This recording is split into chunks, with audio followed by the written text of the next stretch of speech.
नमस्कार, मैं शंभू कुमार सिंह और आप देख रहे हैं नेशनल दस्तक। क्या संविधान अपनी अंतिम सांसें ले रहा है?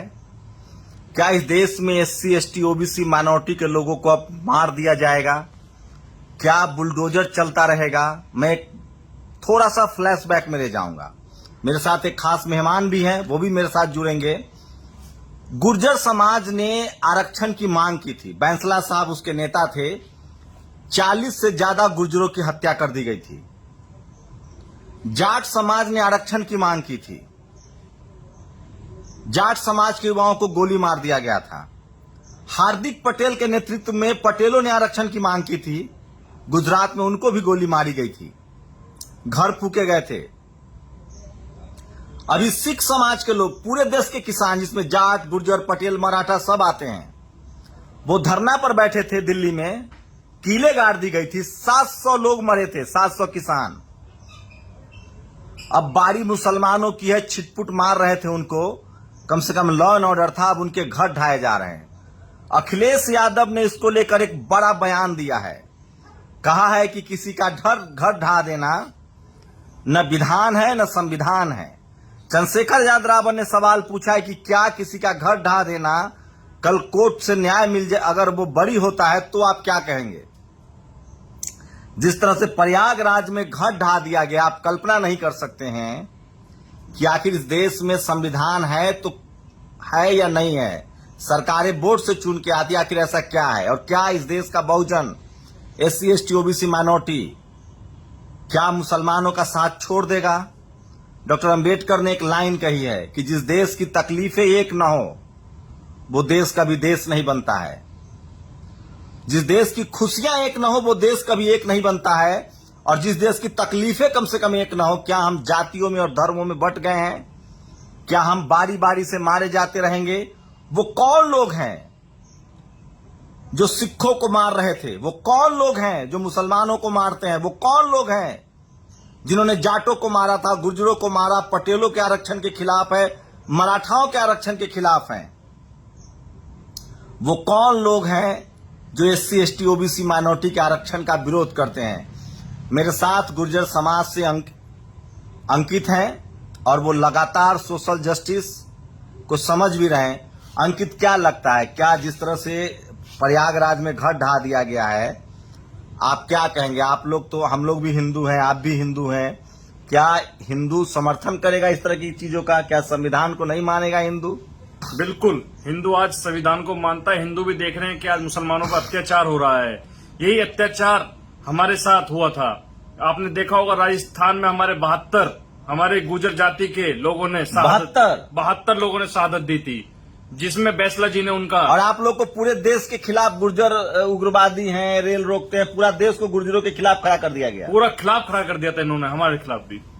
तो ये लोग ऐसे ही करते हैं, लोगों की भावनाएं खुद आहत करते हैं, लोगों को बलगरा रहे हैं। आज इन्होंने सारे मुद्दे हिंदू मुस्लिम के ऊपर लाके खड़े कर दिए हैं। इन्होंने नौकरी के ऊपर बात नहीं करते, रोजगार के ऊपर बात नहीं करते, कुछ बात नहीं करेंगे, सिर्फ हिंदू मुस्लिम के ऊपर बात ही करेंगे। सोचिए, मैं आऊंगा फिर से। दिलीप यादव ने लिखा है, ये घर नहीं, भारत के संविधान को गिराया जा रहा है। कहां है कानून और न्यायालय? ये तस्वीरें देखिए, मैं वीडियो दिखाऊंगा। जेएनयू से क्यों नफरत करते हैं ये लोग? जेएनयू में एक बड़ा मैसिव प्रोटेस्ट हुआ है। जेएनयू के छात्रों ने एक मैसिव प्रोटेस्ट किया है, जिस तरह से घर ढाया गया है। और मैं फिर कह रहा हूं, ये देखिए, रामा नागा ने वीडियो शेयर किया है।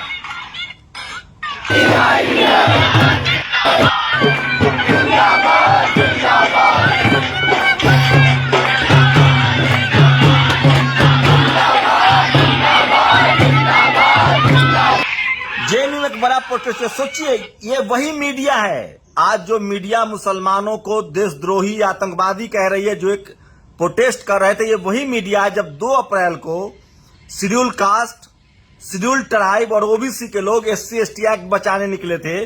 उस दिन भी उनको आतंकवादी, नक्सलवादी और भीड़ कहा गया था, उपद्रवी कहा गया था।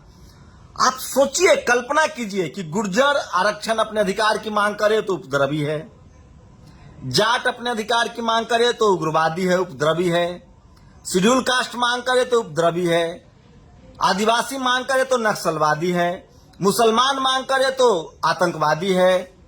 तो भैया इस देश में है कौन बढ़िया? दो ही आंदोलन बढ़िया है। जो एक मंडल कमीशन के खिलाफ आंदोलन हुआ था, जिसमें जाट को, गुर्जरों को आरक्षण मिला, पटेलों को आरक्षण मिला, मराठाओं को आरक्षण देने की बात थी। इस देश में एक और आंदोलन अच्छा है, अन्ना जी का आंदोलन, जिसमें आरएसएस शामिल था, जिसके बाद बीजेपी आई। तो समझिए टीवी और अखबार का खेल। क्या लग रहा है, हम भी हिंदू हैं, आप भी हिंदू हैं, क्या आप जो घर ढाया जा रहा है गुर्जर समाज का इसको समर्थन करेगा, या जाट समाज या तमाम जो किसान जातियां हैं, जो सबसे ज्यादा हिंदू धर्म को मानता है, जो गाय पालता है, जो खेत जोतता है, जो अन्न उगाता है, उसको क्या कहेंगे अंकित आप? देखो, आज हमें ये शर्म आनी चाहिए। मैं कहना चाहता हूँ गुर्जर समाज से भी, अभी शिवराज सिंह चौहान का 15 दिन पहले एक बयान आया था। उन्होंने ये कहा था कि मैं अपने बेटे की एलएलएम की डिग्री में लेने अमेरिका नहीं जा पाया। आप ये सोचिए कि अगर शिवराज सिंह चौहान का बेटा तो अमेरिका में एलएलएम करेगा, अमित शाह का बेटा बीसीसीआई का अध्यक्ष बनेगा, राजनाथ सिंह का लड़का सांसद बनेगा, और गुर्जरों के बेटे, जाटों के बेटे मस्जिद और मंदिर और मस्जिद खोदेंगे। ये बड़ी शर्म की बात है। आप देखिए, चुनाव चल रहा था, यूपी चुनाव, किस तरीके से इन्होंने हमारे पूर्वज सम्राट मिहिर भोज का अपमान किया। इन्होंने अपमान किया हमारे जो मेरठ के क्रांतिकारी धराके धन सिंह कोतवाल गुर्जर हैं। नरेंद्र मोदी जी गए थे मेरठ, लेकिन उन्होंने मेरठ की धरती पर जाकर 1857 क्रांति के जनक धन सिंह कोतवाल गुर्जर का नाम नहीं लिया। एक छोटे से व्यापारी हाजी गल्ला को उन्होंने टारगेट किया, क्योंकि उन्हें पता है हिंदू मुस्लिम के ऊपर भाजपा जीतती है, आरएसएस जीतती है। मैं पूछना चाहता हूं गुर्जरों से, आज जितने गुर्जर मुझे सुन रहे हैं, जब वीडियो ज्यादा देख रहे हैं, कि कितने गुर्जर आज जज हैं? आप एक जज बता दीजिए, सुप्रीम कोर्ट, हाई कोर्ट में कितने गुर्जर जज हैं? क्यों ये नरेंद्र मोदी सुन लीजिए, एक जगह रोक रहा हूं, सुप्रीम कोर्ट में ठाकुर समाज से भी जज नहीं है। मैं एक कह रहा हूं आपसे, आप देखिए कितने गुर्जर वाइस चांसलर इस देश में गुर्जर हैं। 239 पीएमओ में से आप देख लीजिए नरेंद्र मोदी जी के पास कितने सचिव गुर्जर हैं। 0, नील बटे सन्नाटा गुर्जर हैं, कहीं गिनती नहीं है। लड़ाई झगड़े होते हैं, ब्राह्मण पीछे रहते हैं, गुर्जर आगे होते हैं, क्योंकि उन्हें पता है ये लड़ेंगे, भिड़ेंगे और ये मरेंगे, और वो देश चला रहे हैं जहां हमारे लोगों को आज होना चाहिए। मैं किसी जाति को ब्लेम नहीं कर रहा हूं, लेकिन मैं ये कह रहा हूं, जो मनुवादी हैं, जो जातिवादी हैं, जो ब्राह्मणवादी हैं, उनका षड्यंत्र है। देश को बांट रहे हैं वो जातियों में और धर्म में, देश को जाति और धर्म में बांट रहे हैं। एक तस्वीर दिखा रहा हूं, विनोद कापरी ब्राह्मण समाज से आते हैं, बड़े संपादक रहे। इन्होंने लिखा है, भारत के मुसलमानों के साथ दुनिया के इतिहास की पिछले 60-70 सालों की सबसे बड़ी ज्यादती हो रही है। थोड़ी भी इंसानियत और देशभक्ति बची है तो अपने देश के मुसलमानों के दर्द में उनका साथ दीजिए, उनके लिए लिखिए, बोलिए, आवाज उठाइए। सोचिए, आज मुसलमानों का घर तोड़ा जा रहा है। कल सिख सड़क पर बैठे थे, उनके कीले लगा दी गई थी। आखिर आप सबको मारना क्यों चाहते हैं? कौन लोग हैं ये लोग? ये वही लोग हैं जो जाति जनगणना का विरोध कर रहे हैं। ये वही लोग हैं जो मीडिया में, जुडिशियरी में, ब्यूरोक्रेसी में बैठे हुए हैं। ये वही लोग हैं जिनका इस देश पर कब्जा जमा हुआ है, जो पावर सेंटर से 6 media, judiciary, bureaucracy, college, university. आप सोचिए किस तरह से इस देश को, संविधान को रौंदा जा रहा है। ये तस्वीरें देखिए।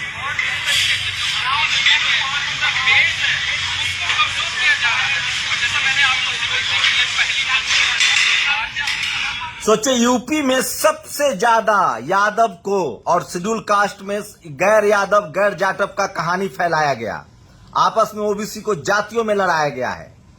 ओबीसी के छात्र मध्य प्रदेश में 27% रिजर्वेशन ओबीसी मांग रहे हैं, लोधी मांग रहे हैं, जाट मांग रहे हैं, गुर्जर मांग रहे हैं, उनको नहीं मिला।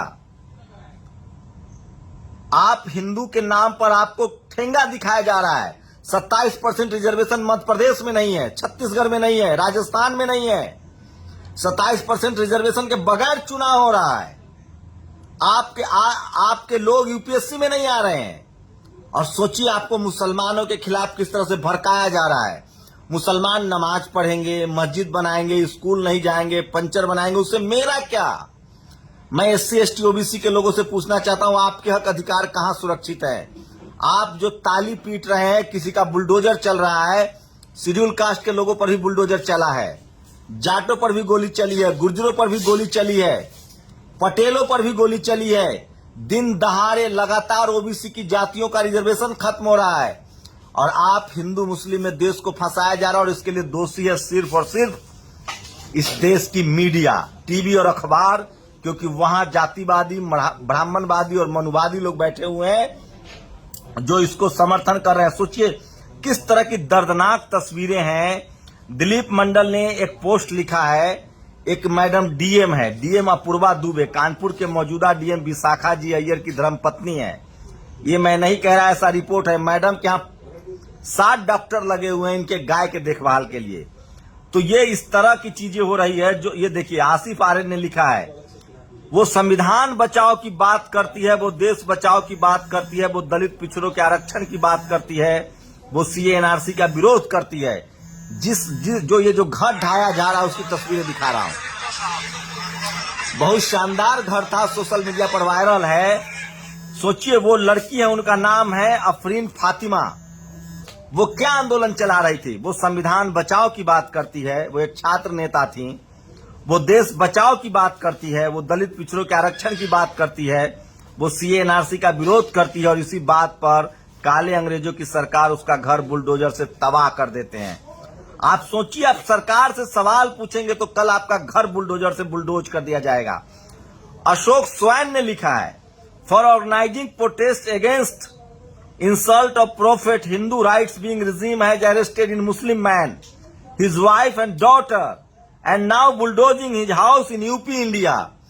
ये तस्वीरें आपके रोंगटे खड़े कर देंगे। इसी तरह से शेड्यूल कास्ट के लोगों पर भी बुलडोजर चलता रहता है, ओबीसी के लोगों पर भी बुलडोजर चलता रहता है। मैं एससी एसटी ओबीसी माइनॉरिटी के लोगों से अपील कर रहा हूं, आप किसी भी तरह के जातिवादी या धार्मिक हिंसा में बिल्कुल शामिल न हो।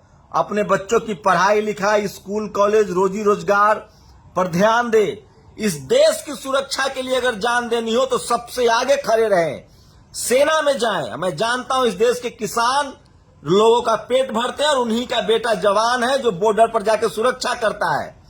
आप अपने बच्चों को बॉर्डर पर भेजे, सेना में भेजे। देश के लिए हम कुर्बानी देंगे, लेकिन जाति और धर्म के नाम पर लड़ना बंद कीजिए। ये कुछ लोगों का टूल किट है जो इस तरह की चीजें करे। मैं आपको एक उदाहरण दे रहा हूं। शांति निकेतन हिंदी विभाग के विभागाध्यक्ष की लिस्ट बता रहा हूं, सोचिएगा जो हिंदू मुस्लिम कर रहे हैं। शांति निकेतन हिंदी विभाग के विभागाध्यक्ष, हे अन्न तुच्छ प्राणियों, जब तुम्हें हिंदी का ज्ञान ही नहीं है तो अन्याय अन्न क्या करे। सियाराम तिवारी, भोलानाथ मिश्रा, सियाराम तिवारी, भोलानाथ मिश्रा, हरिश्चंद्र मिश्रा, प्रोफेसर रमेश्वर मिश्रा, मंजू रानी सिंह, मुक्तेश्वर नाथ तिवारी, चक्रधर त्रिपाठी, शैलेंद्र त्रिपाठी, शकुंतला मिश्रा, रविंद्र मिश्रा। एक जाट, गुर्जर, पटेल, मराठा कोई मिला आपको इन नाम में?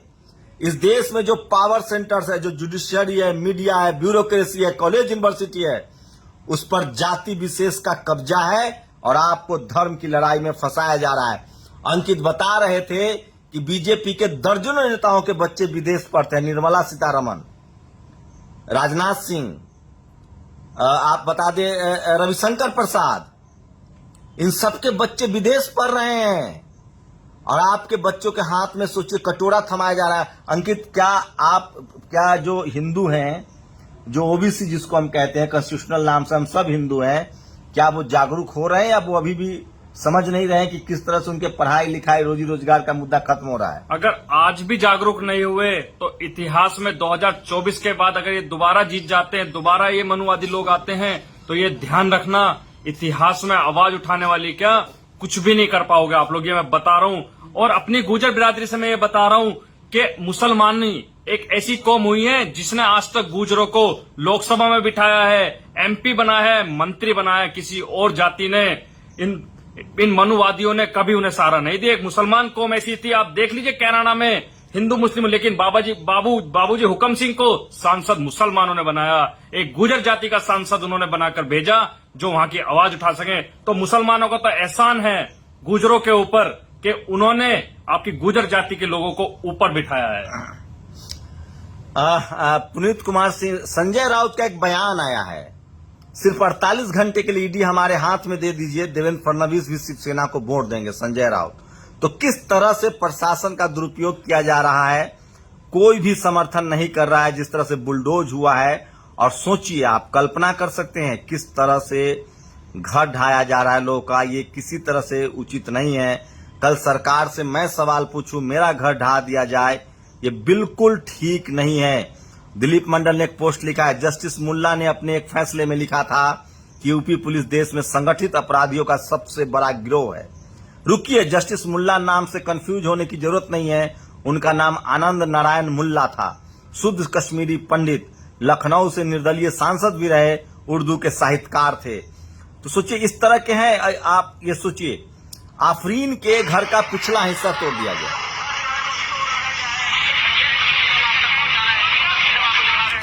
आप ऐसा कैसे कर सकते हैं? आप इस तरह की चीजों का कैसे समर्थन कर सकते हैं? सोशल मीडिया पर, ट्विटर पर ट्रेंड हो रहा है, आप किसी को गिरफ्तार कीजिए, लीगल सिस्टम है, कोर्ट कचहरी है, ये तो किसी का भी आप घर ढा देंगे। ये क्या मतलब हुआ? क्योंकि इनके पास टीवी है और अखबार है। सोचिए, धार्मिक मसलों का मामला था, प्रोफेसर रतन लाल को किस तरह से गिरफ्तार कर लिया गया, लेकिन नुपुर शर्मा को अभी भी सुरक्षा मिली हुई है। निधि रतन लिखती है, फर्क साफ है, बहुजन जाति अरेस्ट, मनुवादी जाति को सुरक्षा।